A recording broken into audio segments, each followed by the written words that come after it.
तो chapter start होता है कोऑर्डिनेशन कंपाउंड्स। चैप्टर का जनरल इंट्रोडक्शन।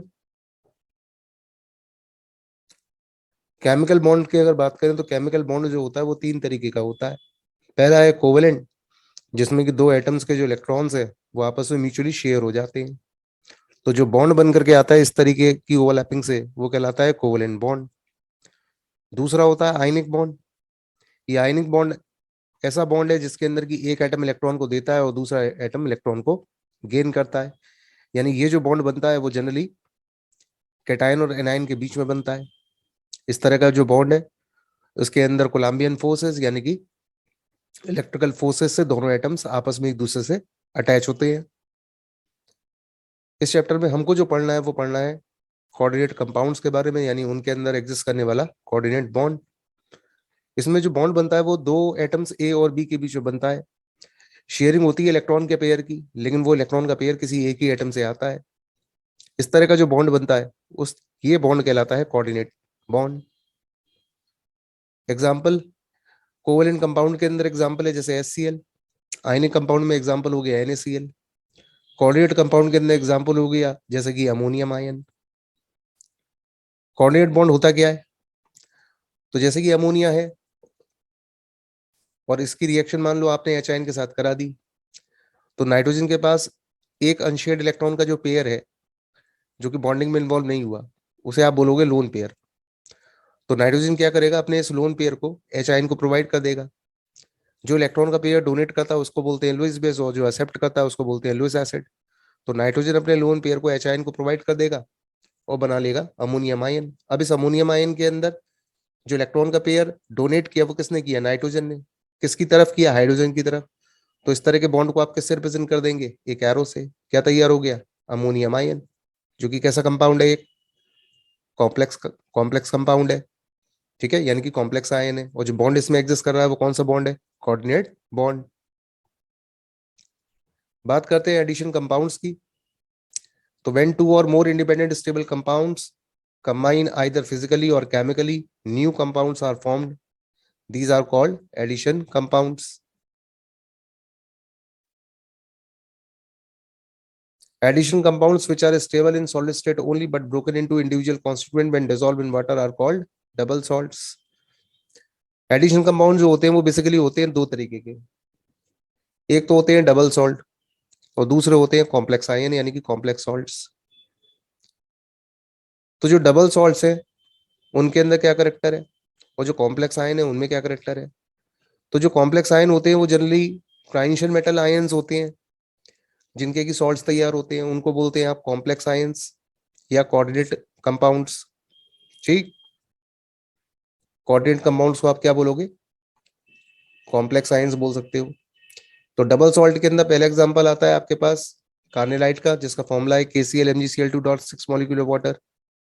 ठीक, दूसरा फॉर्मूला है पोटाश एलएम का, जिसका फॉर्मूला है K2SO4 Al2SO4 का whole rise dot 24 molecules of water. ये किसका फॉर्मूला है? पोटाश एलएम का। तो अगर आपने मान लो कार्नेलाइट को आपने वाटर के अंदर डिसॉल्व कराया, तो कार्नेलाइट को आप जैसे ही वाटर में डिसॉल्व कराएंगे तो डिसॉल्व कराने पर ये कार्नेलाइट आपको potassium ion, magnesium ion, chloride ion, वो सभी आयंस दे देगा जिनको कि ये मिला करके बना था। तो डबल सॉल्ट बेसिकली होते क्या है? तो डबल सॉल्ट बेसिकली वो होते हैं जिनमें कि एक से ज्यादा सॉल्ट्स की मिक्सिंग होती है, लेकिन वाटर में डिसॉल्व कराने पर ये हर एक आयंस का आपको टेस्ट प्रोवाइड कर देंगे जिनसे कि ये बने थे। तो इस तरह के जो कंपाउंड्स हैं वो किस में आ जाएंगे? डबल सॉल्ट्स के अंदर। दूसरी तरफ कॉम्प्लेक्स सॉल्ट के अंदर एक एग्जांपल लिया K4FeCN का होल 6। अब जैसे ही इस कंपाउंड को हम वाटर के अंदर डिसॉल्व कराएंगे तो ये कंपाउंड डिसॉल्व कराने पर गिनती के दो ही आयन का टेस्ट देगा। एक तो स्क्वायर ब्रैकेट के बाहर वाले आयन का टेस्ट मिल जाएगा यानी कि पोटेशियम आयन का, और पूरा आपको एक स्क्वायर ब्रैकेट के अंदर वाले आयन का पूरा एक कंबाइंड टेस्ट मिलेगा यानी FeCN के होल 6 4 नेगेटिव का। इसमें से अलग से आपको Fe और CN का अलग अलग कोई टेस्ट नहीं मिलेगा। Got it? तो कहने का मतलब ये हुआ कि कॉम्प्लेक्स आयन वो होते हैं जो कि हर एक आयन के टेस्ट डिसोल्यूशन के बाद नहीं देते हैं। इस तरह के जो आयन्स होते हैं वो किस में रखे जाते हैं? कॉम्प्लेक्स आयन के अंदर। जो सॉल्ट होता है वो किस में आ जाता है? कॉम्प्लेक्स सॉल्ट्स के अंदर। यानी कि जो डबल सॉल्ट है वो अपनी आइडेंटिटी को सोल्यूशन के अंदर लूज कर देते हैं, जबकि कॉम्प्लेक्स आयन जो होते हैं वो अपनी आइडेंटिटी को रिटेन रखते हैं। सॉलिड स्टेट के अंदर KCl को, कार्नेलाइट को आपने डिसोसिएट कराया, डिसोसिएशन हुआ 3 आयंस के अंदर, जबकि K4FeCN के होल 6 का आपने डिसोल्यूशन कराया तो आपको मिले गिनती के 2 आयन, एक पोटेशियम आयन और एक FeCN का होल 6 4 नेगेटिव। Got it? तो डबल सॉल्ट की जो प्रॉपर्टी रहती है वो बिल्कुल वही रहती है जो कि उसके कॉन्स्टिट्यूएंट आयंस की प्रॉपर्टी है, जबकि कोऑर्डिनेशन कंपाउंड्स के अंदर प्रॉपर्टी जो होती है उसके कोऑर्डिनेट कॉन्स्टिट्यूएंट आयंस के कंपैरेटिव डिफरेंट हो जाती है। तो ये कुछ मेजर डिफरेंसेस हैं कॉम्प्लेक्स आयन और डबल सॉल्ट्स के बीच में। कॉम्प्लेक्स आयंस जो होते हैं उनके अंदर जो स्पेशली बॉन्ड इन्वॉल्व होता है वो कोऑर्डिनेट बॉन्ड होता है, जबकि डबल सॉल्ट्स के अंदर जो बॉन्ड इन्वॉल्व होता है वो आयनिक होता है। फिफ्थ पॉइंट ऑफ डिफरेंस है नॉर्मल वैलेंसी का। ठीक, जबकि कॉम्प्लेक्स आयंस के अंदर जो वैलेंसी एग्जिस्ट करती है वो दो तरह की एग्जिस्ट करती है, पहली है प्राइमरी और दूसरी होती है सेकेंडरी वैलेंसी। Got it? इस चैप्टर में आप कोऑर्डिनेटेड कंपाउंड्स के बारे में ही आप डिस्कस पूरा करेंगे क्योंकि चैप्टर का नाम ही है। तो देखते हैं कुछ एग्जांपल।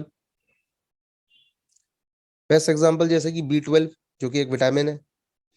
B12 को बोलते क्या है? साइनोकोबालामाइन। अब इस साइनोकोबालामाइन के अंदर आप देखें तो जो सेंट्रल एटम है वो कौन है? कोबाल्ट। और ये कोबाल्ट क्या कर रहा है? कोऑर्डिनेट बॉन्ड बना रहा है।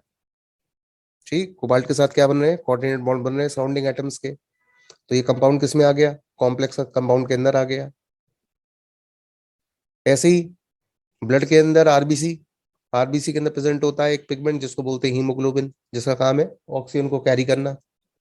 अब इस हीमोग्लोबिन का अगर स्ट्रक्चर देखते हैं तो उसमें आयरन जो होता है वो तो होता है सेंट्रल एटम जो कि कोऑर्डिनेट होता है नाइट्रोजन के रिंग से। Got it? तो ये कुछ एग्जांपल्स है कॉम्प्लेक्स कंपाउंड्स के, जैसे कि हीमोग्लोबिन हुआ, जैसे कि विटामिन B12 हुआ। ऐसे ही प्लांट्स के अंदर पाया जाता है क्लोरोफिल जो कि एक ग्रीन पिगमेंट होता है। ठीक, क्लोरोफिल। तो क्लोरोफिल के अंदर प्रेजेंट होता है मैग्नीशियम आयन जो कि कोऑर्डिनेट होता है नाइट्रोजन की रिंग के साथ। तो ये कुछ स्पेसिफिक एग्जांपल्स हुए कॉम्प्लेक्स कंपाउंड्स के। क्वेश्चन है which of the following is the double salt? इनमें से कौन सा डबल सॉल्ट है? Option A carnallite, B Epsom salt, option C potassium ferrocyanide and option D horn silver. The right answer is carnallite having the formula KCl MgCl2 dot 6 molecules of water. Coordination compounds are formed by, the answer is sharing of electron pair of one of the bonded atom, यानी दो में से कोई भी एक atom जो होता है वो इलेक्ट्रॉन पेयर की शेयरिंग करता है। बात करते हैं वर्नर कोऑर्डिनेशन थ्योरी की, यानी कि वर्नर थ्योरी। वर्नर थ्योरी के अकॉर्डिंग किसी भी मेटल के पास कोऑर्डिनेट कंपाउंड के अंदर या कॉम्प्लेक्स कंपाउंड के अंदर मेटल के पास, सेंट्रल मेटल एटम के पास जो कि एक डी ब्लॉक का मेंबर होगा, उसके पास दो टाइप के लिंकेजेस प्रेजेंट होते हैं जिनको कि वैलेंसीज बोलते हैं। पहली होती है प्राइमरी वैलेंसी और दूसरी होती है आपके पास सेकेंडरी वैलेंसी। पहली होती है प्राइमरी वैलेंसी, दूसरी होती है सेकेंडरी वैलेंसी। तो जो प्राइमरी वैलेंसी होती है वो तो होती है आयनाइजेबल, और सेकेंडरी वैलेंसी जो होती है वो होती है non ionisable. Primary valency represent करती है कितने आयनिक बॉन्ड बनेंगे, यानी कि आपको बताएगी सेंट्रल एटम का ऑक्सीडेशन स्टेट। जबकि सेकेंडरी वैलेंसी है वो डिसाइड करेगी नंबर ऑफ कोऑर्डिनेट बॉन्ड्स को, यानी कि डिसाइड करेगी सेंट्रल एटम के कोऑर्डिनेशन नंबर को। तो वर्नर पोस्टुलेट के अकॉर्डिंग मेटल प्रोसेस करता है दो टाइप के लिंकेजेस यानी कि वैलेंसीज को। पहली होती है प्राइमरी वैलेंसी जो कि आयनाइजेबल होती है, दूसरी होती है सेकेंडरी वैलेंसी जो कि नॉन आयनाइजेबल होती है। प्राइमरी वैलेंसी सेंट्रल एटम का ऑक्सीडेशन स्टेट कैलकुलेट करवाती है, जबकि सेकेंडरी वैलेंसी सेंट्रल एटम का कोऑर्डिनेशन नंबर कैलकुलेट करवाती है।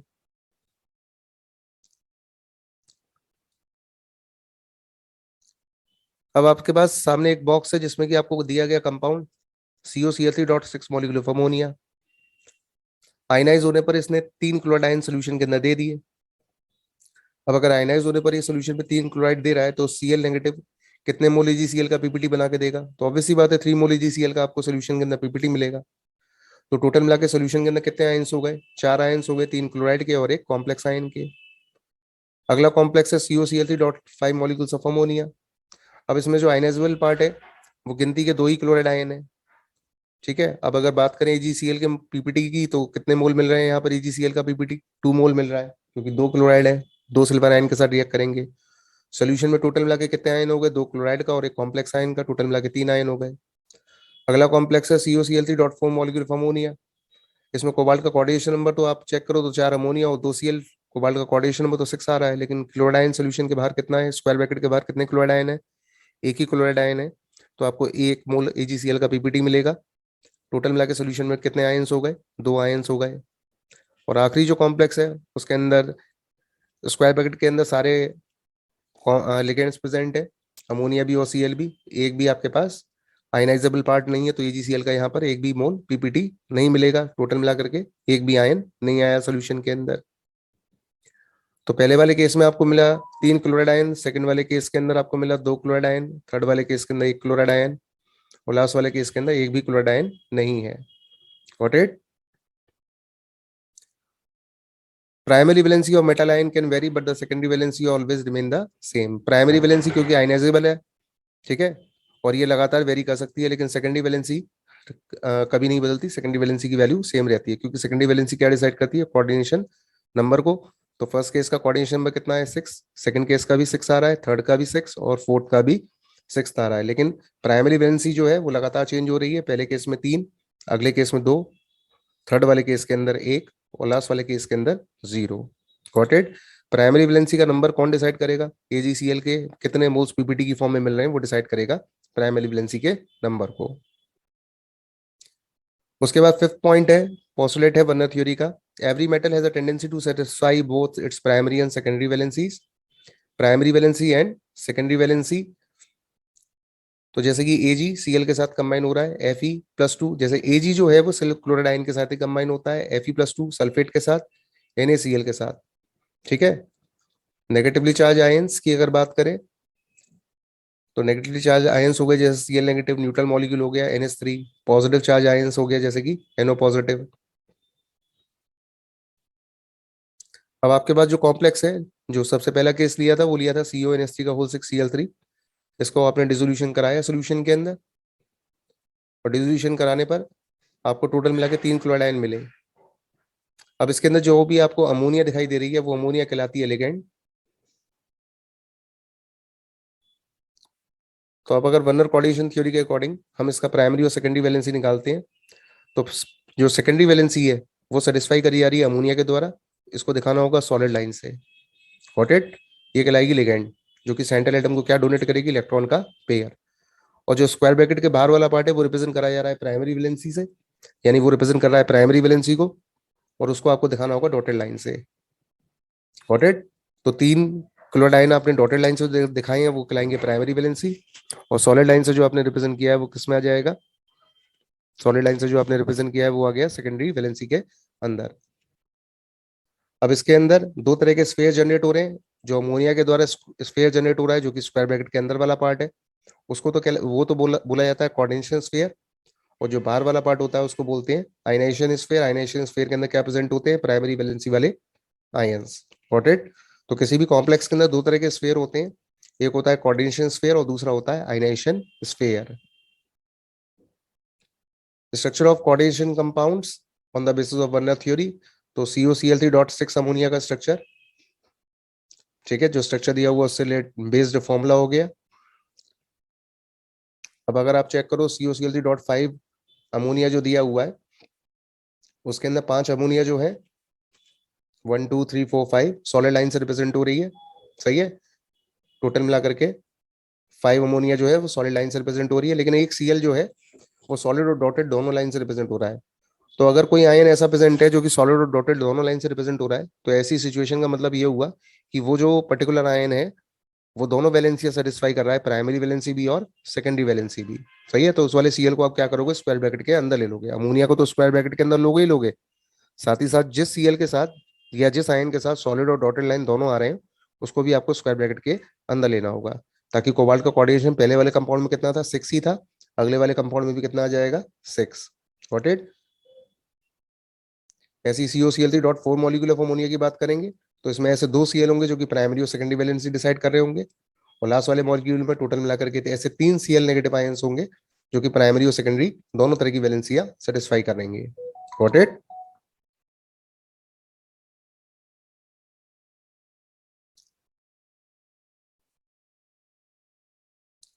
तो कॉम्प्लेक्स के जो कलर हैं वो क्या क्या होंगे? जो पहला वाला कॉम्प्लेक्स है उसके अंदर टोटल मिला के 4 आयन्स मिलते हैं, इसका कलर येलो होता है।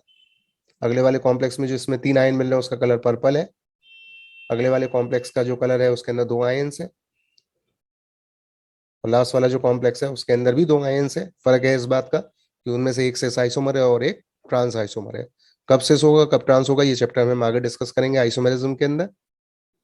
Got it? सेकेंडरी वैलेंसी और metal can be satisfied by. Secondary valency किनके द्वारा सेटिस्फाइड होती है? तो सेकेंडरी वैलेंसी सेटिस्फाइड करने के लिए negative ions, positive ions, neutral ions कोई भी हो सकता है। ठीक है। अगला क्वेश्चन है which of the following is green colour? तो ये अभी इनिशियली याद कर लो, ग्रीन कलर का कौन होता है? That is answer is B and D.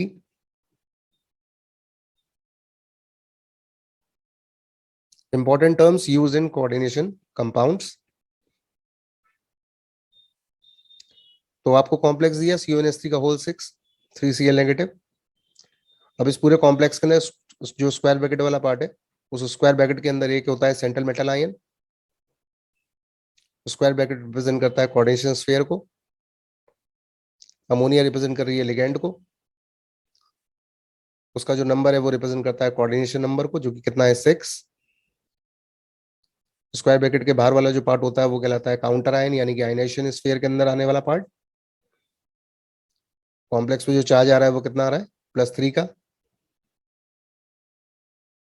तो coordination number, coordination entity constitute a central metal atom or ion bonded to a fixed number of ions or molecules. So these are the coordination entities in which the cobalt ion is surrounded by 3 ammonia molecules and 3 chloride ions. Structure हो गया ये, जिसमें कि compound के अंदर cobalt के साथ 3 ammonia और 3 Cl लगे हुए, क्योंकि टोटल कोऑर्डिनेशन में 6 का आ रहा है। तो Cl जो है प्राइमरी और सेकेंडरी वैलेंसी दोनों सेटिस्फाई कर रही है। अब उस कॉम्प्लेक्स का आयन के अंदर एक प्रेजेंट होता है सेंट्रल मेटल एटम, जिसके चारों तरफ लिगेंड अपने आप को अरेंज करके क्या प्रोवाइड करते हैं? डेफिनेट ज्योमेट्रिकल पैटर्न, यानी कि अरेंज करके देंगे और निकाल के देंगे ज्योमेट्री को। द सेंट्रल एटम और ion in the coordination entities, जैसे कि पहले वाले कॉम्प्लेक्स में निकल आयन है, ये सेंट्रल एटम किसकी तरह से बिहेव करेगा? लुइस एसिड की तरह से, क्योंकि इसका काम होगा लिगेंड से लोन पेयर को एक्सेप्ट करना। क्वेश्चन है द सेंट्रल एटम और ion in the cobalt hexammine chloride complexes. नाम से ही पता चल रहा है सेंट्रल एटम कौन होगा? Cobalt. That is option A. The coordination number of the iron in potassium ferrocyanide complex. तो पोटेशियम फेरोसाइनाइड का जो फॉर्मूला होता है वो होता है K4FeCN का होल 6। अब इसमें Fe के साथ में कितने CN अटैच किए गए हैं? 6। तो कोऑर्डिनेशन नंबर कितना हो गया आयरन का? 6। अब आता है हमारे पास सबसे इंपॉर्टेंट पार्ट, जो है क्लासिफिकेशन ऑफ लिगेंड। लिगेंड की क्लासिफिकेशन के अंदर मैं टोटल 3 पार्ट कवर करूंगा। पहला पार्ट में डिस्कस करने जा रहा हूं क्लासिफिकेशन ऑफ लिगेंड्स का। लिगेंड्स क्या होते हैं? लिगेंड्स उनको बोलते हैं जो कि सेंट्रल एटम को लोन पेयर डोनेट करते हैं, ठीक, जिनका काम है सेंट्रल एटम के वेकेंट डी ऑर्बिटल के अंदर अपने नेगेटिव चार्ज को या लोन पेयर को डोनेट कराना। जैसे कि FeCN के होल 6 के अंदर जो CN है वो लिगेंड है, जबकि अगले वाले कॉम्प्लेक्स के अंदर NiCO के होल 4 के अंदर CO जो है वो लिगेंड है। यानी लिगेंड बेसिकली वो आयन या मॉलिक्यूल होता है जो कि सेंट्रल मेटल एटम के साथ या आयन के साथ क्या बनाता है? कोऑर्डिनेट बॉन्ड को बनाता है, और जो कंपाउंड जनरेट होता है उससे उसे बोलते हैं कोऑर्डिनेशन कंपाउंड। लिगेंड बेसिकली करते क्या है? इलेक्ट्रॉन का पेयर डोनेट करते हैं। लिगेंड्स की अगर बात करें तो लिगेंड्स नेगेटिवली चार्ज भी हो सकते हैं, पॉजिटिवली चार्ज भी हो सकते हैं। कुछ पॉजिटिव लिगेंड्स के नाम आ रहे हैं यहाँ पर, जैसे कि हाइड्रोजीनियम, नाइट्रोसोनियम एंड नाइट्रोनियम। ये कुछ पॉजिटिव लिगेंड्स हैं। सबसे ज्यादा इंपॉर्टेंट है इसमें नेगेटिव लिगेंड। तो यहाँ पर कुछ नेगेटिव लिगेंड्स के नाम लिखे हुए हैं, सामने अच्छे से देख लो स्क्रीन पर।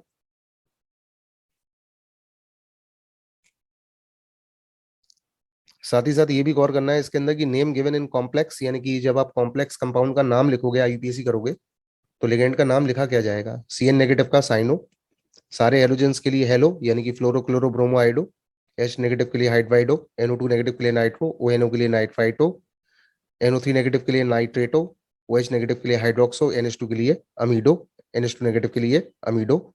इन सब पे जो चार्ज आ रहा है वो कितना आ रहा है, सबका -1।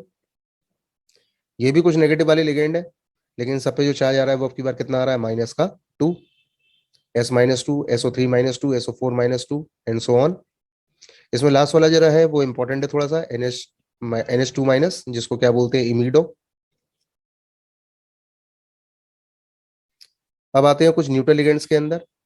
तो न्यूट्रल लिगेंड जितने भी हैं ये सारे काफी इंपॉर्टेंट है। इसमें NH3 का नाम ये अच्छे से याद रखना है, अमाइन। इस अमाइन की स्पेलिंग AMINE। H2O को एक्वा या एक्वो बोलते हैं, NO का नाम है नाइट्रोसिल, CO का कार्बोनिल। बाकी एक PS3 इस्तेमाल में आएगा जिसको बोलेंगे phosphine. Phosphine as it is use होता है। इसके अलावा एक है TPP यानी कि ट्राइफिनाइल फॉस्फीन, और एक है लास्ट वाला पाइरिडीन। MCQ क्वेश्चंस में आइए। लिगेंड इन द कॉम्प्लेक्स, इस कॉम्प्लेक्स के अंदर लिगेंड जो है वो दो टाइप के हैं, एक CN है और एक NO है। तो सही आंसर हुआ BNC। Ligands are ligands are what, electron donors, यानी इलेक्ट्रॉन पेयर को डोनेट करते हैं, जिसकी वजह से उन्हें क्या बोला जाता है, लुईस बेस। न्यूट्रल लिगेंड के अंदर तो ये जो टेबल है ये कुछ न्यूट्रल लिगेंड्स की है, जैसे कि अमोनिया, अमाइन नाम बताया, वाटर एक्वा, ये एक्ो, नाइट्रिक ऑक्साइड NO, नाइट्रोसिल बोला जाता है। कार्बन मोनोऑक्साइड CO, कार्बोनिल बोला जाता है। Thiocarbonyl and phosphine that is PS3। उसके बाद इसके ट्राइफिनाइल फॉस्फीन है, थायोयूरिया है, पाइरिडीन है।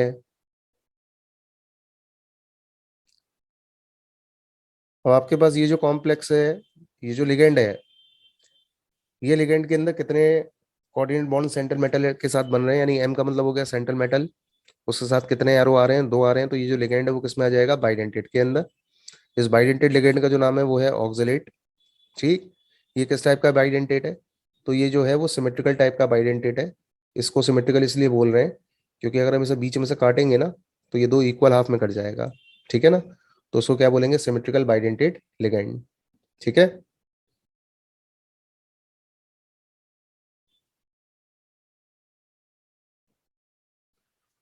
उसके अलावा एक मैंने आपको कंपाउंड दिया, एक लिगेंड है ये वाला। तो ये जो लिगेंड है इसको बोलते हैं ग्लाइसिनेटो। ये भी एक बाइडेंटेट लिगेंड है क्योंकि दो एरो बना रहा है, ग्लाइसिनेट आयन होता है ये। लेकिन ये जिस कैटेगरी में आता है वो आता है अनसिमेट्रिकल में, क्योंकि अगर हम इसे बीच में से काटेंगे ना तो ये आपकी बार हमको अनइक्वल हाफ देगा। तो ऊपर वाला जो लिगेंड है वो किस में आता है, सिमेट्रिकल के अंदर, और नीचे वाला जो लिगेंड है वो किस में आता है, अनसिमेट्रिकल के अंदर। तो नीचे वाला अनसिमेट्रिकल बाइडेंटेट लिगेंड है, जबकि ऊपर वाला सिमेट्रिकल बाइडेंटेट लिगेंड है। दोनों में ये डिफरेंस है, हैं दोनों बाइडेंटेट। Got it. अब यहाँ पर टोटल मिला के 3 एरो आपको दिखाई दे रहे हैं, ये एक ट्राइडेंटेड लिगेंड है। ठीक है, जबकि यहाँ पर टोटल मिला के 6 एरो आ रहे हैं, तो ये एक हेक्साडेंटेड लिगेंड है। अब इस हेक्साडेंटेड लिगेंड का जो नाम होता है ना वो होता है एडेटा। क्या नाम है इसका, एडेटा। काफी इंपॉर्टेंट है ये। एडेटा की फुल फॉर्म क्या है, एथिलीन डाइअमीन टेट्रा एसीटेट। ठीक है। इस एडेटा के ऊपर चार्ज कितना आ रहा है, -4, क्योंकि इसमें कितने ऑक्सीजन ऐसे हैं जिन पे नेगेटिव आ रहा है, ऐसे टोटल मिला करके 4 ऑक्सीजन है जिन पर की नेगेटिव आ रहा है, इसलिए एडेटा -4 जब भी लिखा होगा तो क्या बोलोगे उसे, हेक्साडेंटेट। नाम है एथिलीन डाइमीन टेट्रा एसीटेट, जबकि ऊपर वाला है डाइथिलीन ट्राइअमीन। क्वेश्चन में है कि बताइए इनमें से कौन सा मोनोडेंटेट है। तो आंसर है वाटर का molecule, pyridine, ammonia, that is option is B, C and D, these are monodentate ligand.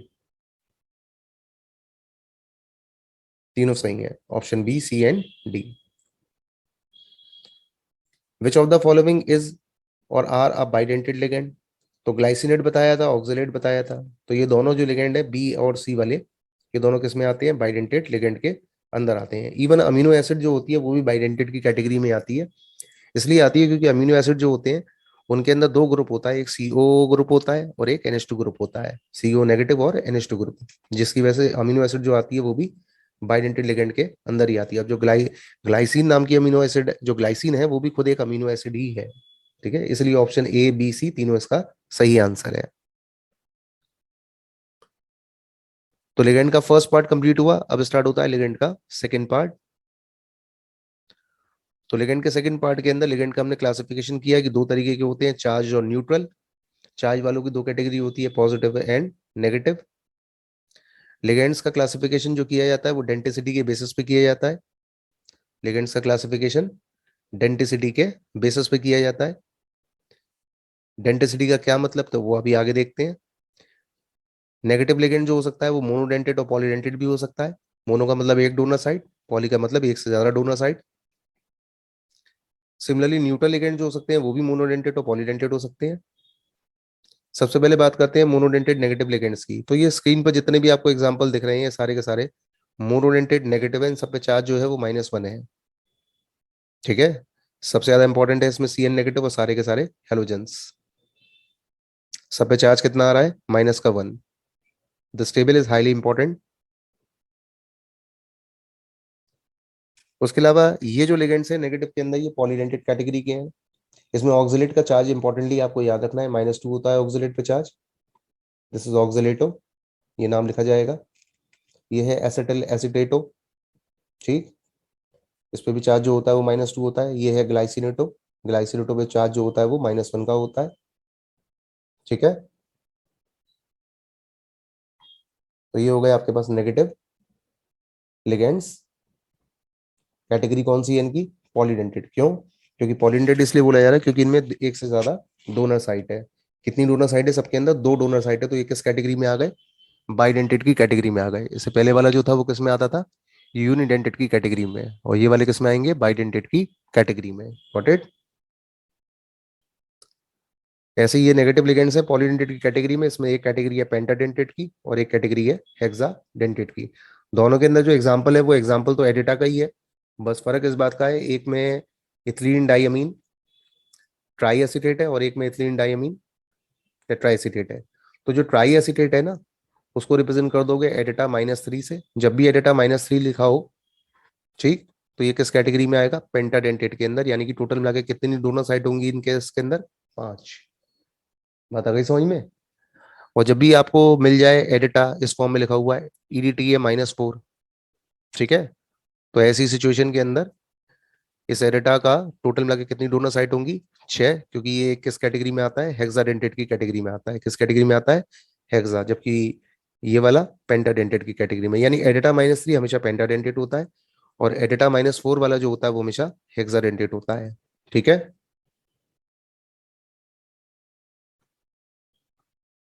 Question में आ जाइए, the name of OH negative. OH negative को एज अ लिगेंड के तौर पर क्या बोलते हैं, हाइड्रोक्सो बोलते हैं।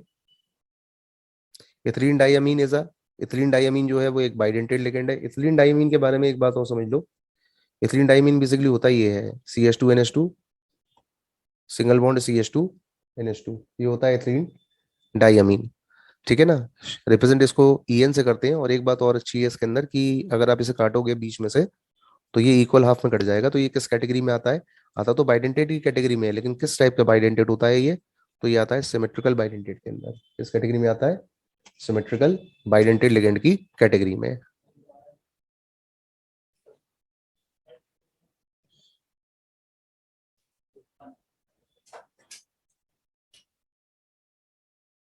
तो कहने का मतलब ये है कि इथिलीन डाइअमीन जो है वो किस में आ गया, सिमेट्रिकल बाइडेंटेड लिगेंड के अंदर। सही ऑप्शन है बी। Got it.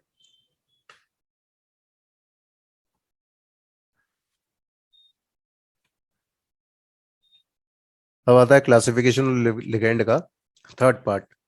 लिगेंड का क्लासिफिकेशन फर्स्ट पार्ट कंप्लीट हो गया, सेकंड पार्ट कंप्लीट हो गया, स्टार्ट होता है थर्ड पार्ट इसका।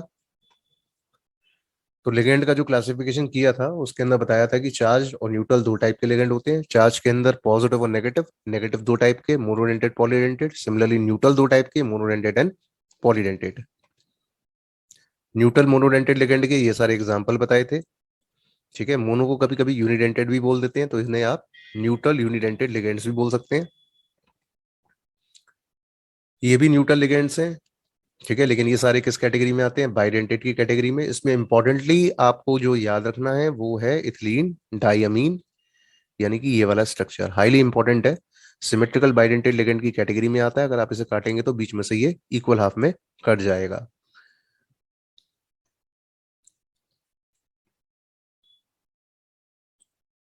दिस इज ट्राइडेंटेड न्यूट्रल की कैटेगरी में। Neutral polydentate ligand.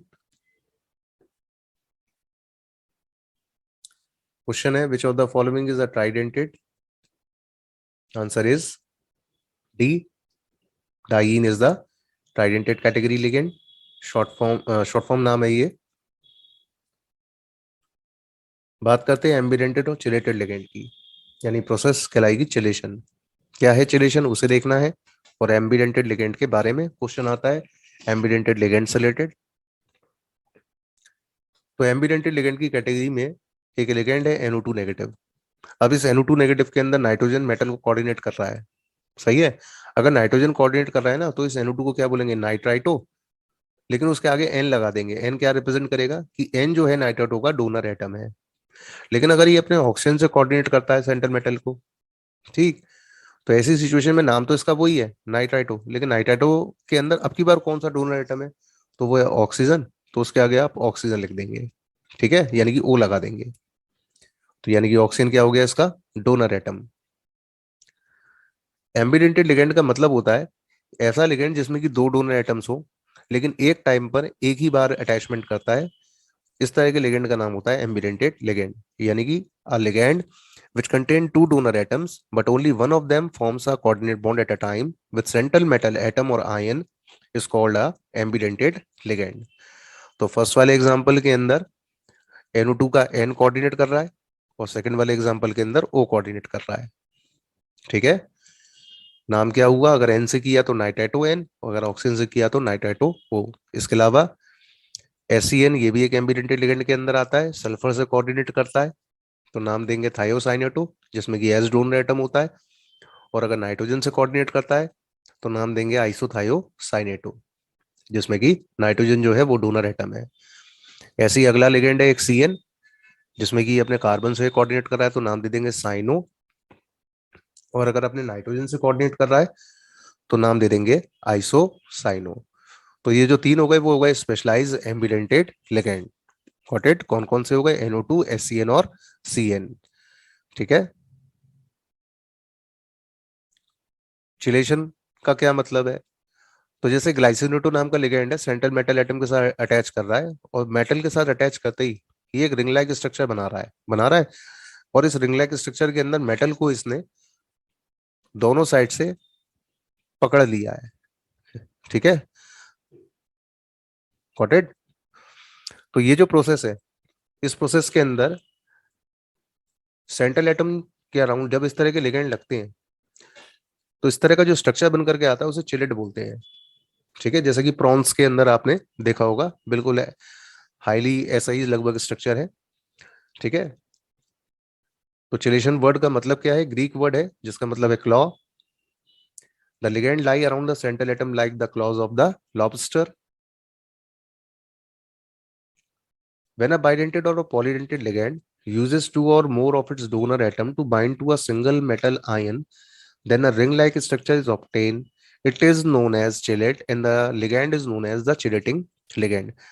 जब कोई पॉलीडेंटेड लिगेंड सेंट्रल एटम को चारों तरफ से सराउंड करके रिंग लाइक स्ट्रक्चर बना ले तो इस तरह का जो लिगेंड होता है वो कहलाता है चिलेटिंग लिगेंड। ठीक, और जो कंपाउंड बन करके आता है यानी कि जो कॉम्प्लेक्स बनता है उसको आप क्या बोलते हैं? Chelate. Got it? Ethylene diamine tetra acetate किस में आता है? हेक्साडेंटेड लिगेंड के अंदर। Formula EDTA। इसमें टोटल मिला के कितने डोनर ऑक्सीजन हो गए? 4, और बीच में हो गए 2 नाइट्रोजन, तो टोटल मिला के कितनी डोनर साइड हो गई? 6। तो एम्बिडेंटेट की डेफिनेशन में आ जाइए, MCQ क्वेश्चन है। सही आंसर है C, contain 2 donor atom but only one of them forms a coordinate bond. Complete हुआ ये पूरा लेक्चर।